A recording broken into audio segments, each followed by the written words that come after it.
Com quais olhos você aprendeu a se olhar?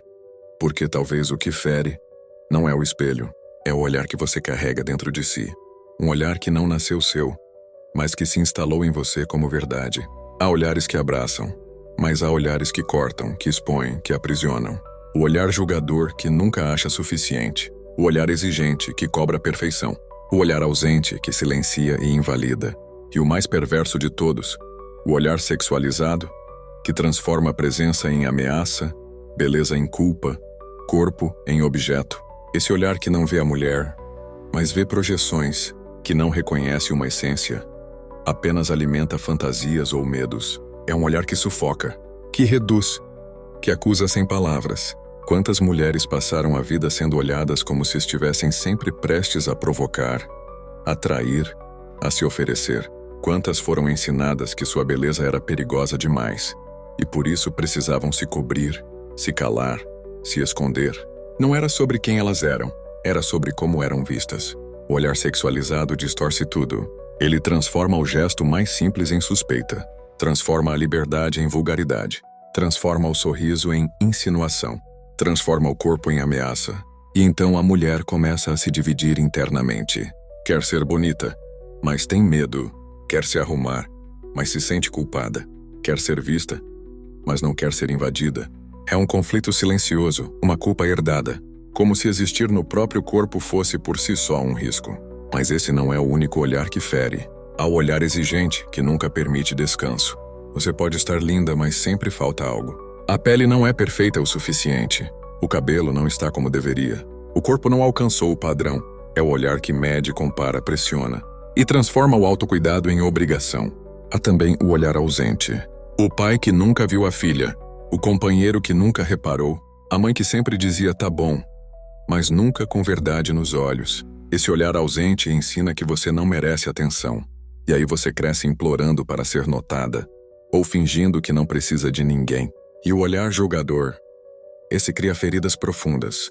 O julgamento que vem nos olhos antes de sair pela boca. O olhar que diz, isso não combina com você, vai chamar atenção demais. Você está querendo aparecer? É um olhar que molda o jeito de andar, de vestir, de sorrir. E sem perceber, a gente começa a se olhar com os olhos que nos feriram. Quantos pedaços de você foram moldados por olhares que não eram seus? Será que o modo como você se vê hoje é seu mesmo? Ou é uma soma dos olhares que te julgaram, te controlaram, te invadiram? Será que o desconforto com o seu próprio corpo nasceu de dentro ou foi plantado de fora? Será que o medo de chamar atenção ou o impulso de se esconder tem mesmo a ver com quem você é ou com os olhos que te cercaram? É hora de fazer essa pergunta com coragem. Esse olhar que me habita é meu? Porque talvez o primeiro passo para se libertar não seja mudar o corpo, nem o cabelo, nem a roupa. Seja trocar o olhar, trocar o filtro. Trocar o julgamento pela curiosidade. Trocar a exigência pela presença. Trocar o medo por reconhecimento. E aos poucos reconstruir a própria visão sobre si. Não para agradar ninguém, mas para finalmente se ver com os próprios olhos. Desde criança aprendemos a desejar olhares. O olhar da mãe que aprova, o olhar do pai que reconhece, o olhar dos colegas que aceitam. Mas o que acontece quando esses olhares não vêm? Ou quando vêm distorcidos, pesados, invasivos? A ausência do olhar paterno, por exemplo, pode gerar uma fome silenciosa por validação. E essa fome nos acompanha. Crescemos buscando ser vistas, ser desejadas, ser importantes para alguém. Só que nem sempre o desejo que nos encontra é o que nos cura. Muitas vezes ele machuca ainda mais, porque não é um desejo que reconhece, é um desejo que consome, que projeta, que controla. E então, ao invés de nos sentirmos valorizadas, nos sentimos expostas. Ao invés de nos sentirmos amadas, nos sentimos observadas. Como se o nosso corpo estivesse sempre sob julgamento. Como se estivéssemos sempre em uma vitrine. Mesmo quando só queremos existir.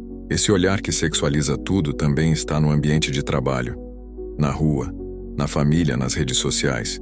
Ele atravessa a roupa, o tom de voz, o jeito de sentar e deixa marcas invisíveis, mais profundas. É por isso que tantas mulheres se escondem, ou se endurecem, ou performam o que esperam delas. Porque no fundo o que mais queriam era um olhar que as visse com humanidade. E os homens também sofrem com os olhares distorcidos. São cobrados a parecer fortes, impenetráveis, potentes o tempo todo. E quando não se encaixam, se envergonham. Ou se tornam também julgadores. O olhar distorcido se reproduz. E a cura só começa quando alguém decide parar e ver de verdade. Ver além da aparência. Ver além do corpo. Ver além do que foi projetado. O corpo não é o problema. O olhar é que precisa de transformação. Talvez seja a hora de devolver esses olhares que não te pertencem. Devolva o olhar que te culpava só por ser bonita. Devolva o olhar que duvidava de cada passo seu.